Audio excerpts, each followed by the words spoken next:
I'm curious to know your perspective. How much of leadership is science vis-a-vis arts? Like how much of the very aspect of being a great leader is scientific vis-a-vis an arts project? I'm curious. I love that question because you're getting at the subtitle of my book, right? Which is The Art and Science of Leadership in a Changing World.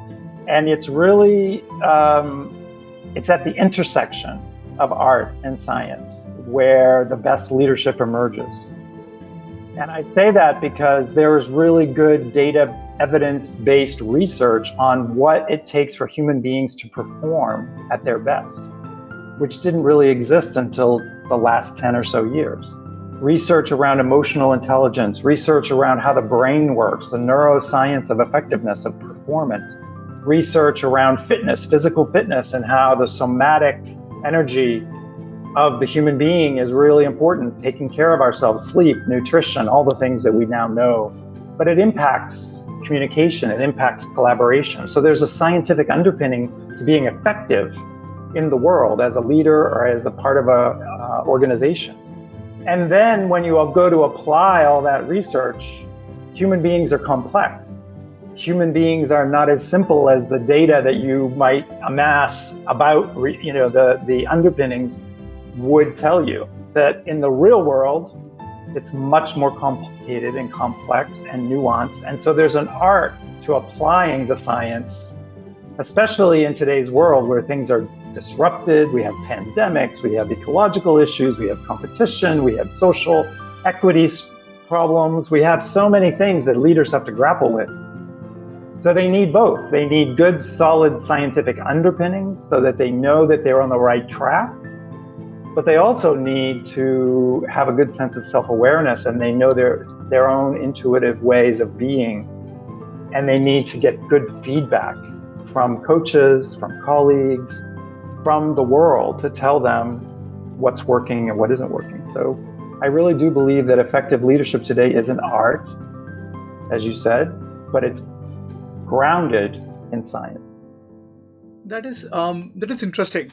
So I was I think last week. So leadership has not changed for when it comes to the very idea of leading, right? So we have been leaders. There have been. So it was funny. Like we were watching one of the. So I'm from India. So there were like a lot of cultural things, a lot of religious things about Indian heritage and culture and whatever. So hundreds of years back, there was a guy called Chanakya, and he was very sort of very good strategic thinker when it comes to sort of organizing things. And I was watching this and watching that playbook or the book that was scripted for whatever he or she he did. It was fascinating to see how much that is applicable even today, right? And then we realized many of the religious scriptures when we many of them have amazing ways out to whatever our leadership challenges today are, right? So from your vantage point, how much of the very aspect of being a good leader has evolved? Because I think it's comical to sometimes think that even the scriptures that were written like couple of hundreds or thousands of years back somehow still holds, like, so we as a human, or our Maslow's hierarchy or whatever we call it, hasn't changed that much. We are still very much predictable in when it comes to what wrongs or what rights we are doing. What I wonder, have you given a thought on this? Oh, yeah. I think that the fundamental cultural underpinnings of leadership haven't really changed a lot for thousands of years. And that is why what I'm writing about and some others are writing about, I'm not the only one, is such a fundamental revolutionary shift because, there's now a whole different frame of reference from hierarchy, patriarchy, pyramids. Power dynamics have changed. The information age is such that we now have people that are networked and connected all over the world. So, even in institutions or governments where they still cling to like an authoritarian type of cultural leadership dynamic or narrative, but even in those environments, there are people that are constantly chipping away Hmm. because they have access to information. The technology that's available through the internet and through other means is creating this flattening effect. Hmm. And also, the number of the amount of diversity is shifting the emphasis from being a very male, masculine dominated energetic to being a more multicultural and a lot more feminine. And you could say that it's male or female. I actually don't make that distinction. I think of it more as masculine versus feminine and the integration of the two. And these are huge shifts. If you think about flattening, if you think about democratizing through information, whether it's allowed by the institutions or not, it's still happening.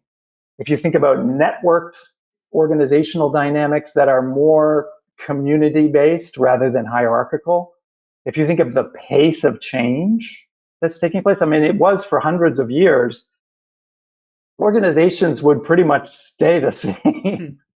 So the leaders would just pass the nobility or whatever the kingpins were. They were the owners economically, they were the owners and the overseers of the land, whoever owned the land. All of those things hadn't changed for centuries. And now, as we all know, it's fundamentally changing. So the definition of what it means to be effective as a leader can no longer be the same. And the people that are used to be kept out of leadership roles. One of the things that I like to point out is that there's really no such thing as a C-suite anymore. Hmm. The C-suite is a artificial barrier that was created by the people at the top to make it seem like there's a very special group of folks that are sitting at the top of the organization, and the rest of them are employees. But that's becoming so much more permeable. There are organizations now that are being led from the bottom up. There are entrepreneurs that are creating environments where they're basically creating a team that's not hierarchical, that is trying to get the best out of everyone. So these are pretty fundamental changes, no question about it.